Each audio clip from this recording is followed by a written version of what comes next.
এই মৃত্যুর দায় কি ফেসবুক এড়াতে পারে? এই সকল উত্তর দেওয়ার জন্য আমরা 31 জুলাই আমরা এই সোশ্যাল মিডিয়া প্ল্যাটফর্মগুলোকে ঢাকায় এসে বিটিআরসিতে তাদেরকে লিখিত এবং মৌখিকভাবে জবাব এবং ব্যাখ্যা দেওয়ার জন্য আমরা অনুরোধ করেছি।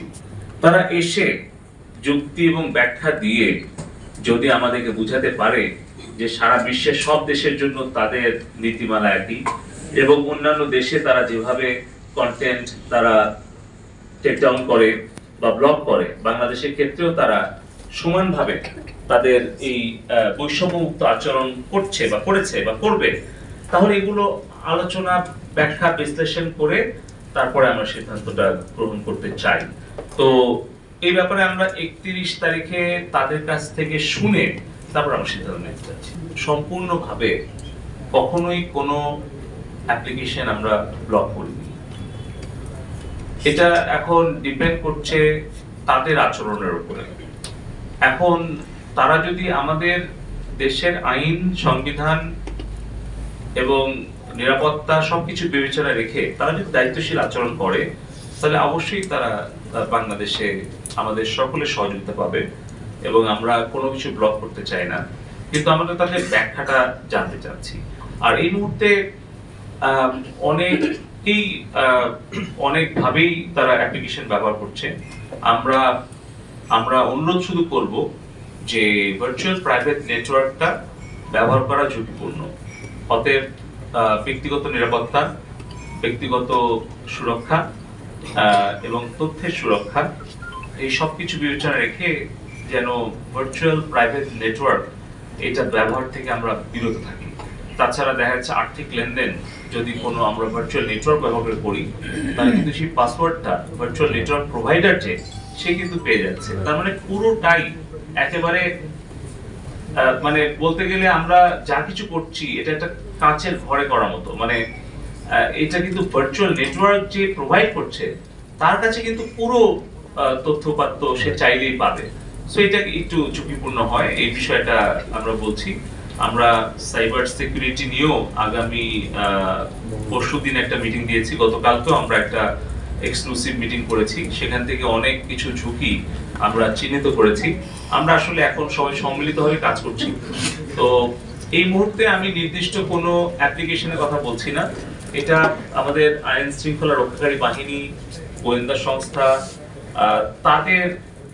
তাদের নির্দেশনা পরামর্শক্রমেই আমরা প্রযুক্তিগত সহায়তা দিচ্ছি। ফলে তাদের যখন যেখানে যে ধরনের সহযোগিতা প্রয়োজন হচ্ছে আমরা একসাথেই কাজ করছি সেখানে তাদেরকে সেই সহযোগিতা দেওয়ার জন্য।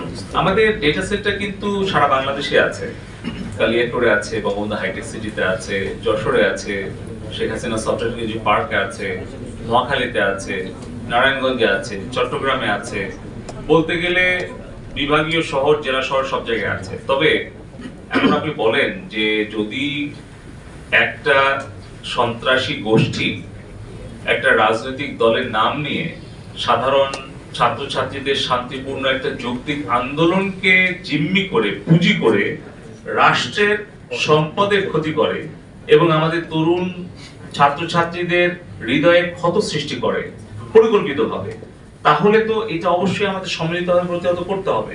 কারণ আমাদের ডেটা সেন্টার বলেন, মেট্রো রেল বলেন, এলিভেটেড এক্সপ্রেসওয়ে বলেন, আমাদের সরকারি যানবাহন বলেন, ডাক বিভাগের কোনো একটা সম্পদ বলেন, এটা সবই তো জনগণের সম্পদ।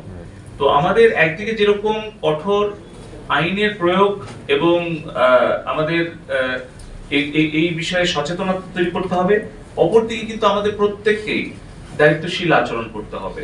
তো আমরা সকলেই একটাই অনুরোধ করি যে আমাদের দেশের জনগণ যাতে এই কতিপয় সংখ্যায় অল্প কিন্তু কিছু দুষ্কৃতিকারী, দুর্বৃত্ত এবং সন্ত্রাসীদেরকে প্রতিহত করার জন্য ঐক্যবদ্ধ থাকে, তাদের মিথ্যা কোনো অপপ্রচারে বিভ্রান্ত না হয়, গুজবে কান না দেয় এবং ইন্টারনেটে যাই দেখছে, যাই শুনছে সেটা সত্য মিথ্যা যাচাই না করে যেন এটা বিশ্বাস না করে, শেয়ার না করে। কারণ আজকে আমরা মোবাইল 4G নেটওয়ার্ক আমরা ওপেন করে দিচ্ছি, ফলে অবাধ তথ্য প্রবাহ যখন হবে তখন কিন্তু এর সাথে সাথে কিছু মিথ্যা গুজবও ছড়ানোর চেষ্টা করবে দেশ এবং বিদেশ থেকে।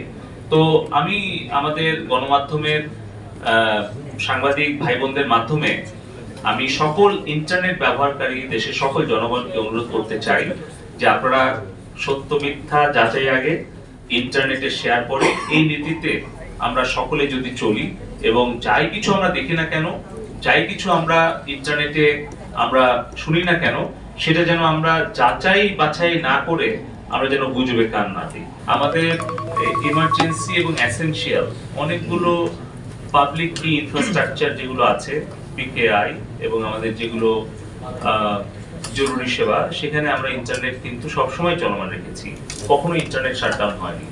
এই ইউকেতে হাউস অফ কমন্সে যে 3 জন মেম্বার অফ পার্লামেন্ট যারা এটার ব্যাপারে সমালোচনা করেছেন, তাদেরকে আমরা লিখিত জবাব আমাদের হাই কমিশনের মাধ্যমে ফরেন মিনিস্ট্রির মাধ্যমে পাঠিয়েছি। আমরা কোনো সময় সম্পূর্ণ বিচ্ছিন্ন হইনি বিশ্ব থেকে, এবং এই কারণে আমি বলছি আমাদের গুরুত্বপূর্ণ কিছু তথ্য অবকাঠামো এবং তথ্য পরিকাঠামোতে আমরা ইন্টারনেট যুক্ত রেখেছিলাম। ফলে আমাদের সরকারের পক্ষ থেকে সঠিক তথ্যটা আমরা যেন সোশ্যাল মিডিয়াতে দেই, দেশে এবং বিদেশে যারা গুজব এবং অপপ্রচার ছড়াচ্ছে তাদেরকে আমাদের ব্যাখ্যাটা দেওয়া, যাতে করে তারা আমাদের সরকারের সঠিক তথ্যটা জানতে পারে। সেজন্য আমার সোশ্যাল মিডিয়া প্রত্যেকটাই আমি অ্যাক্টিভ রেখেছি এবং আমি অ্যাক্টিভ থাকার চেষ্টা করছি, যাতে আপনারা সংবাদ মাধ্যম এবং দেশের জনগণ দেশে এবং প্রবাসে তারা যেন সঠিক তথ্যটা পায়। আমরা যদি স্ট্যাটিস্টার আপনারা যদি এখনই যান গুগলে, দেখবেন যে সারা বিশ্বের সর্বোচ্চ সময় ধরে ইন্টারনেট বন্ধ করে রাখার তালিকায় টপ 10-এ বাংলাদেশ নাই। আপনারা নিজেরা সার্চ করে দেখেন, ইন্টারনেট সম্পূর্ণ বন্ধ রাখার তালিকায় টপ 10-এও বাংলাদেশ নাই। আমরা কখনোই ইন্টারনেট বন্ধ রাখার পক্ষে না, আমরা কোনো অ্যাপ বন্ধ রাখি না। আপনি তুলনা করে দেখেন, বিশ্বের যারা মানবাধিকারের বড় বড় প্রবক্তা, যারা বিশ্বে মানবাধিকারের পক্ষে বড় বড় বক্তব্য দেয়, কথা বলে, সেই সকল দেশের বিশেষ পরিস্থিতিতে কবে কখন কতক্ষণ ইন্টারনেট তারা শাটডাউন করে রেখেছিল।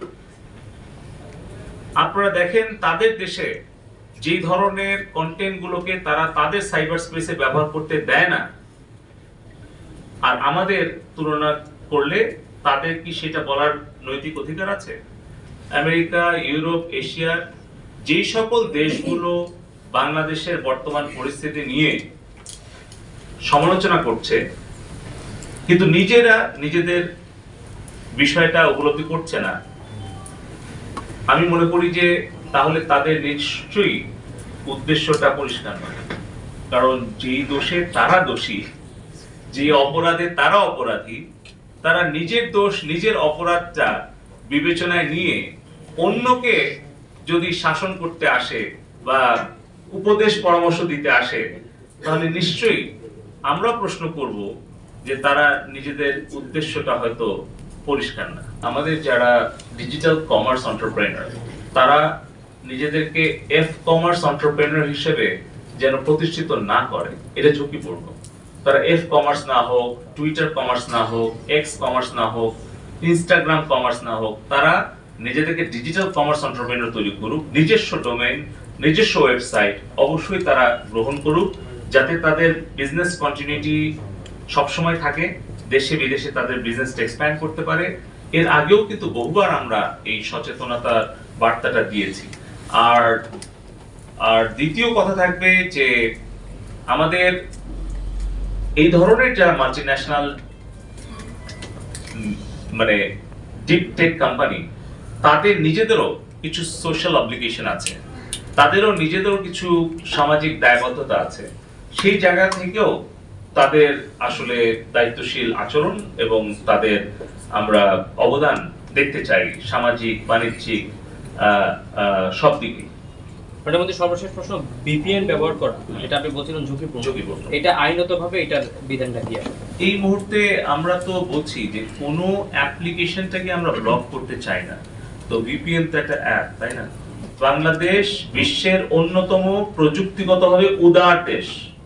আমরা আমাদের আইন, নীতিমালা সবকিছু যদি আপনি পর্যালোচনা করেন, তাহলে আপনি ইউরোপ, আমেরিকার যারা টপ 10 টেকনোলজি লিডার্স তারা যে কতটা কনজারভেটিভ সেটা তাদের গত 10 বছরের সিদ্ধান্তেই আপনারা পাবেন। কিন্তু বাংলাদেশ কিন্তু সবসময় মাননীয় প্রধানমন্ত্রী জননেত্রী শেখ হাসিনা উদারতা দেখিয়েছেন এবং এখনো আমরা উদার নীতিটাই অনুসরণ করছি। ফলে আমরা সচেতন করছি সবাইকে যে এটা খারাপ, এটা ভালো, এটা মিথ্যা গুজব, এটা সত্য। এই অ্যাপগুলো ব্যবহার করা ঝুঁকিপূর্ণ, এগুলা অপেক্ষাকৃত নিরাপদ। এখন বাকিটা কিন্তু সেই গ্রাহক বা নাগরিকের দায়িত্ব।